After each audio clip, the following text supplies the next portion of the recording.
राधिका एक गरीब परिवार की सीधी सादी लड़की थी। कॉलेज में उसका पहला दिन था।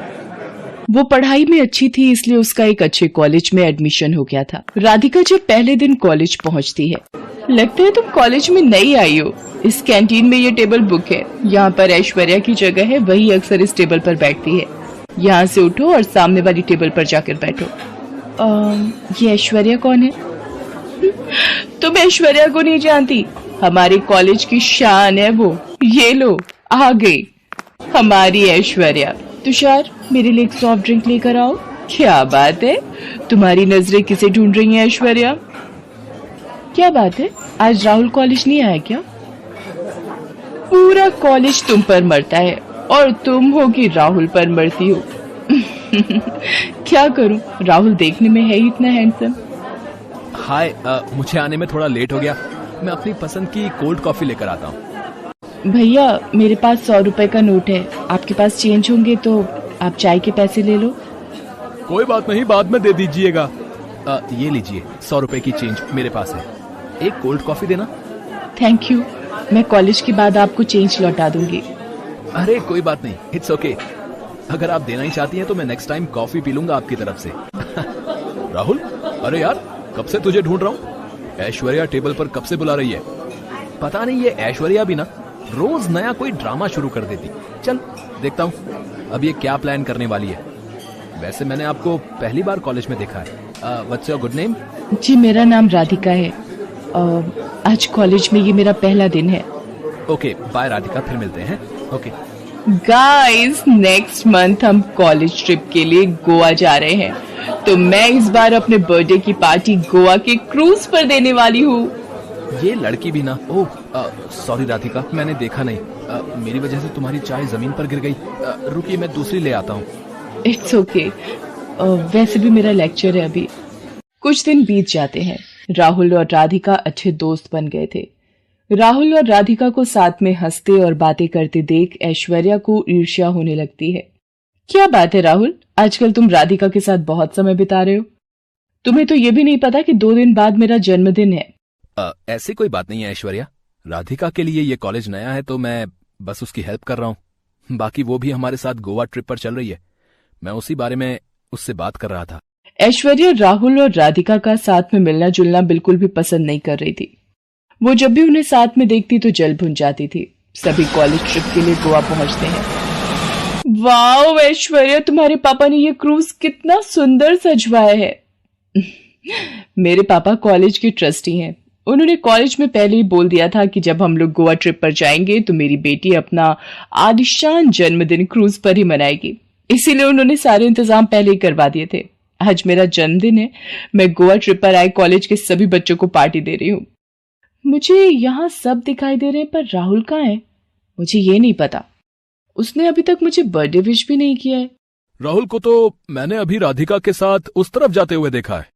जब देखो तब राधिका राधिका। इस लड़की की वजह से आज राहुल के पास मेरा जन्मदिन मनाने तक का वक्त नहीं है।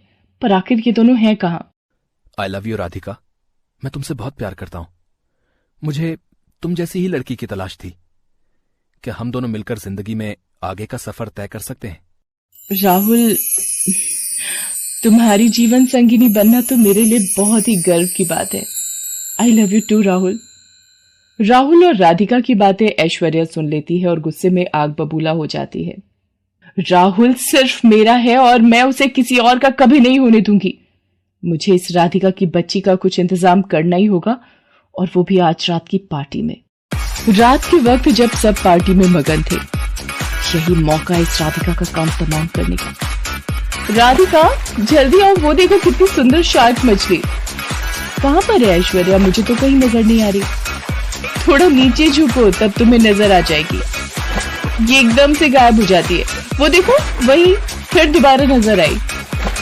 राधिका जहाज से थोड़ा नीचे झुकती है। कभी ऐश्वर्या उसे समुद्र में धक्का दे देती है। पार्टी में म्यूजिक और डांस के शोर के बीच राधिका की आवाज दब जाती है और वो समुद्र में डूब जाती है। लो जी, मेरा काम तो हो गया। बड़ी आई मेरे राहुल को मुझसे छीनने वाली। अगले दिन पूरे क्रूज पर शोर मच जाता है कि राधिका कहीं नहीं मिल रही है। सब लोग यही सोचते हैं कि शायद किसी बड़ी मछली का वो शिकार बन गई। क्योंकि उसका कहीं भी अता पता नहीं था और क्रूज पर से वो ऐसे गायब नहीं हो सकती थी। सब लोग वापस आ जाते हैं। राधिका, तुम कहाँ चली गई? तुम्हारे बिना मेरा बिल्कुल भी मन नहीं लगता है। हमें गोवा से आए कितना समय बीत चुका है। राहुल, चलो कॉलेज चलते हैं। जल्दी से तैयार हो जाओ, मैं तुम्हें लेने आई हूँ। आखिर राधिका ऐसे कैसे गायब हो गई? मैंने उसे क्यों नहीं बचाया? मैं हमेशा अपने आप को इस बात के लिए जिम्मेवार मानूंगा। मैंने ही उसे अपने साथ गोवा चलने के लिए जिद की थी। वो तो जाना भी नहीं चाहती थी।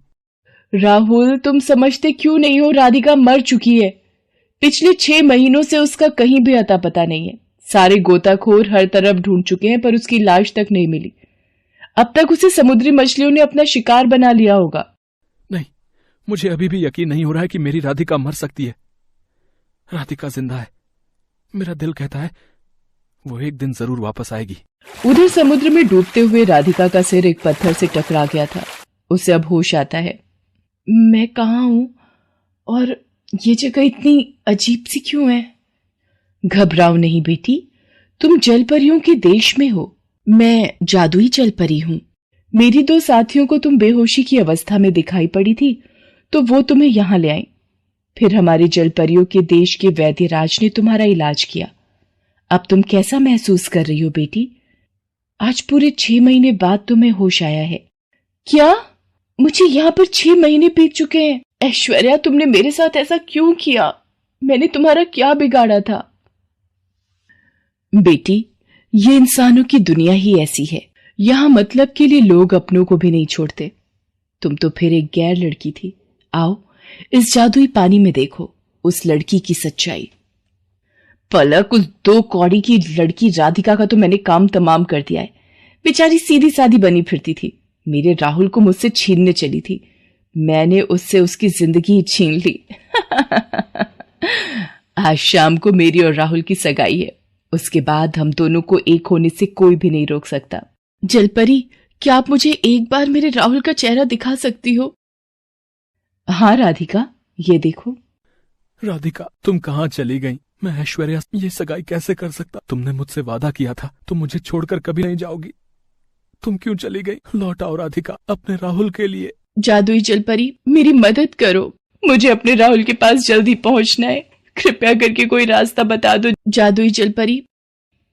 राधिका, मैं तुम्हें जादुई जल से बना एक कालीन देती हूँ। तुम इस कालीन पर बैठ जाओ। ये तुम्हें जल्दी ही राहुल के पास पहुंचा देगा। और ये जादुई जल भी लेती जाओ ताकि तुम ऐश्वर्या की सच्चाई सब लोगों को दिखा दो। आपका बहुत बहुत शुक्रिया जादुई जलपरी। आप सच में बहुत ही अच्छी हो। आपने मेरी जान बचाई। मेरी इतनी सहायता की उसके लिए मैं हमेशा आपकी एहसानमंद रहूंगी। मेरा आशीर्वाद सदैव तुम्हारे साथ है राधिका। अब जल्द से जल्द अपने राहुल के पास पहुंचकर सगाई को रोक दो। राधिका जलपरी से विदा लेती है और जादुई जल से बनी कालीन पर बैठ जाती है।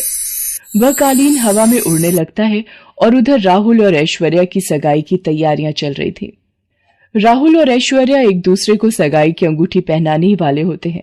तभी राधिका जल्दी से वहां पहुंच जाती है। राहुल, रुक जाओ। ऐश्वर्या से ये सगाई मत करो। राधिका, तुम जिंदा हो। मैं जानता था तुम्हें कुछ नहीं हुआ होगा। मेरे साथ तुम्हारा प्यार जो था, फिर मुझे भला कैसे कुछ हो सकता था? वरना इस ऐश्वर्या ने तो मुझे कब का मार दिया था समुद्र में धक्का देकर। राहुल, ये लड़की झूठ बोल रही है। मैंने इसे कोई धक्का नहीं दिया था। ये तुम्हारी और मेरी सगाई को रोकना चाहती है। चलो राहुल, हमें देर हो रही है। राहुल, मेरे पास सबूत है जो तुम्हें और सबको बताएगा कि किस तरह से इसने मुझे समुद्र में धक्का दिया था। ये देखो। राधिका हवा में जादुई पानी उछालती है और एक दृश्य बन जाता है जिसमें सब कुछ सामने आ जाता है। ऐश्वर्या घबरा कर रोने लगती है। ऐश्वर्या, तुम्हें अपनी दोस्त कहते हुए भी मुझे शर्म आती है। तुमने मेरे प्यार, मेरी राधिका को मारने की कोशिश की। मेरी नजरों से दूर हो जाओ राधिका। मैं ऐसी मंडप में तुमसे सगाई करूंगा, सबके बीच। ऐश्वर्या, मैं चाहती तो तुम्हें पुलिस के हवाले भी कर सकती थी, पर मैं ये नहीं करूंगी। किसी के सच्चे प्यार को दूर करने का क्या नतीजा होता है, शायद अब तुम्हें समझ आ गया होगा। अगर ऐसा ही सच्चा प्यार तुम राहुल से करती तो तुम मुझे मारने की कोशिश न करती, बल्कि उसको अपने दिल से जीतने की कोशिश करती। और फिर उसी मंडप में राहुल और राधिका आपस में सगाई करते हैं। जादुई जलपरी की मदद से